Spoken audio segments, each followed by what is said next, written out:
شهدت محافظة كفر الشيخ وفاة شابة إثر سقوطها من قطار، حيث لقيت ربة منزل عشرينية مصرعها في مدينة سيدي غازي بمحافظة كفر الشيخ، وذلك إثر سقوطها من قطار بعد شعورها بدوار مفاجئ أثناء وقوفها على إحدى بوابات القطار، ما أسفر عن إصابتها بإصابات بالغة توفيت على إثرها متأثرة بإصابتها داخل مستشفى سيدي غازي المركزي.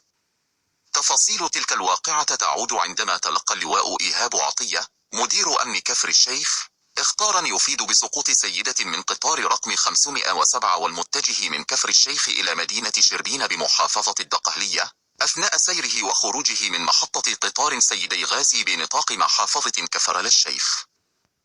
سقوط شابة من قطار بكفر الشيخ. وشعرت السيدة بدوار مفاجئ واختل توازنها وسقطت من القطار أثناء سيره، وذلك أثناء وقوفها على باب إحدى عربات القطار، وتم نقلها إلى مستشفى سيدي غازي المركزي، ولكنها توفيت متأثرة بإصابتها. السيدة المتوفاة إلى رحمة مولاها. وفاة شابة سقطت من قطار بكفر الشيخ.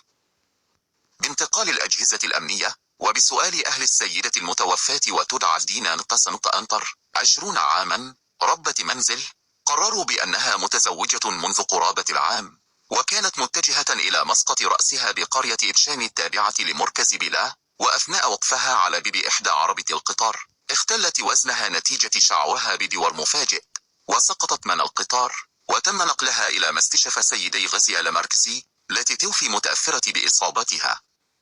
تحرر المحضر اللازم بالواقعة وجاري العرض على النيابة العامة، وتم إيداع الجثة مشرحة مستشفى سيدي غازي المركزي تحت تصرف النيابة العامة.